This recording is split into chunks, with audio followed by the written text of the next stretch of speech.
after Singapore, I know that was kind of long-winded, but after Singapore, Bro, you can be as uh, long-winded as you want. I was building a business at the time. I started when I was a sophomore. It was green technology, like renewable energy engine that I had built.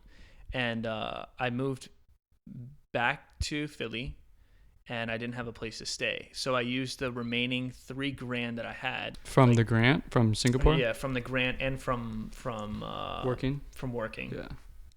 So I was like, instead of buying a place or like, renting a place, because I was getting ready to study in Germany um, in June. So I came, or the end of June. So I came back, I flew back the 1st of April and classes started the 2nd of April.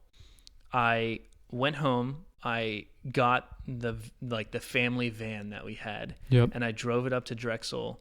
And I was like, I'll probably be here for like 2 weeks, and I'll find something. Like I'm sure there's somebody who will like. I didn't want to like impose on anyone.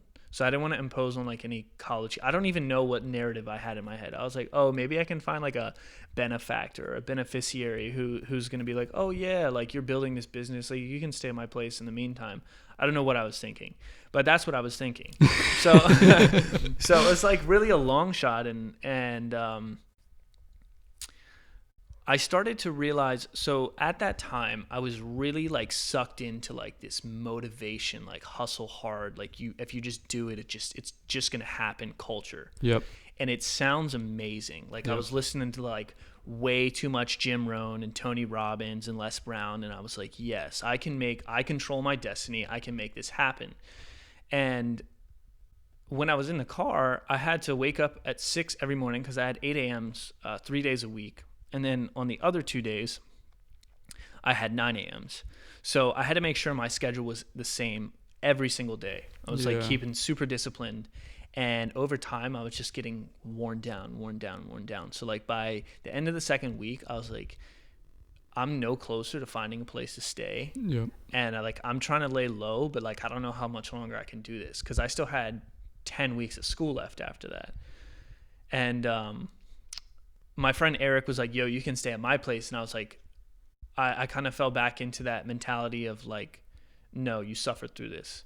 Like you committed to this, you do it now. It's not about, like I'm not going to impose on somebody else. I'm not going to like work off of the back of somebody else's. Yeah, you wanted to go through the struggle to kind of thinking, okay, this is going to make me stronger. Yeah. Let me almost prove to myself maybe I can get through this and I can do exactly what I think I can do. Yeah. So yeah, I feel that. One front, it was great that I committed, but Oh shit. it wasn't actually a smart move at all. Mm-hmm. Because it threw me in this like intellectual, emotional void that I couldn't get out of for like almost a year and a half. Like I was like seriously messed up after like living in a car for 3 months and like working full time and also going to school full time. Like I was taking I think 18 or 19 credits at the time. Over the course of 12 weeks. I was preparing to go to Germany and London. And you're doing engineering classes? Yeah. Which yeah. And then I was also building a company. Yeah. And it was all hardware. So It was just you? it was me and one of my friends who was like the main engineer. Even though I had designed and engineered all the technology, I was like starting to learn what it meant to like delegate tasks and things like that instead of trying to like handle all the responsibility myself. Mm-hmm. And I didn't really know what that looked like, I was only 21 and I didn't really have a clear idea of what was going on. I didn't have much money to spare. Like I literally ate one meal a day. I would go to Chipotle and I get lunch and I get a huge burrito and then I eat half of it. Yeah. And then if I needed anything in the morning, I just go to Trader Joe's and I get like a box of cereal, maybe like bananas if I was in the mood because I could like leave them in the car in the shade.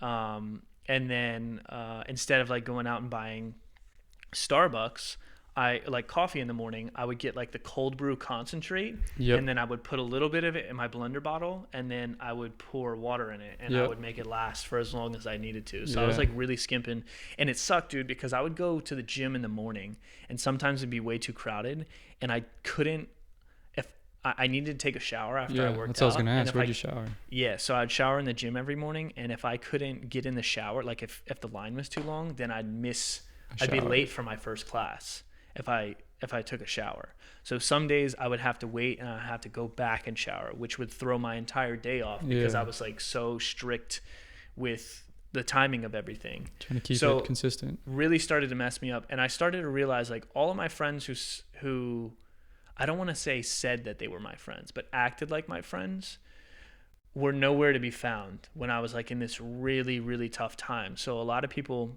they'd see me and they'd be like, oh, like, I haven't seen you in so long. Like, what are you doing? I'm like, oh, I'm like laying low. I'm getting ready I just came back from Singapore. I'm getting ready to go to Germany soon. And this is back at Drexel, right? Yeah. Where you felt before you were kind of Yeah. the shit. Yeah. And and you weren't feeling like that anymore. You were seeing the same people. Yeah. So it was really interesting because they were like so life-giving as soon as they saw me, but then they were like, "Oh, like where are you staying?" And I was like always hesitant because I didn't want people to feel pity for me. Yeah. Because I did this to myself, but I was like, oh, like some people I'd be like, oh, I'm just down that way, like I'm staying like on this street or like wherever my car was Yeah, parked. you wouldn't tell them you were in the car. But the people who I thought were my close friends, I'd be like, oh, I'm living out of my car for a little bit, and they would be like, what? Are you serious? Like, no, you can't do that. Like, you're going to school. Like, you need a place to stay. Like, it's gonna get hot soon because it was in the spring. Like, why don't you just come stay at my place? Just text me and let me know. Like, I have a couch or I have an extra bed.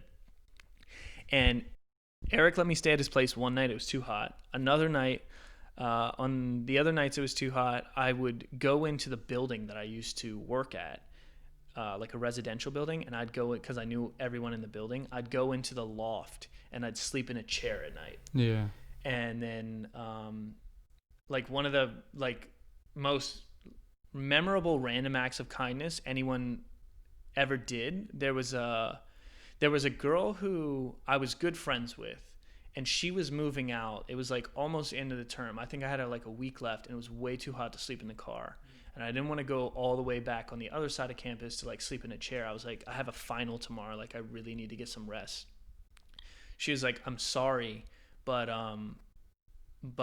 like I can't, but you can, I can text my friend. She has an extra couch that you could probably sleep on. And I had met this girl like maybe once or twice. And she was like, I gave this girl your number, like she's going to text you. And I was like, she's probably going to say no. Yeah. Like if my good friend said no, like she's probably not going to say yes. And she actually texted me and she was like, hey, if you can come in like the next 15-30 minutes, like I can like let you in and like you can sleep on the couch and then just pack up your stuff in the morning and head to your final. Like, it's no big deal. And I was like blown away, like how kind she was, because all these people who were like, oh, I can do this for you, I can do that for you, like nowhere to be found. They would text me back like 2 or 3 days later. They'd be like, oh, sorry, I just read this text message, or oh, my bad, like I didn't get the text. So they would offer like a place to stay and then just not follow through, basically, and that was happening. Yeah. Hmm. So Damn. I get to the end of this. Clearly not your real friends, right? Yeah.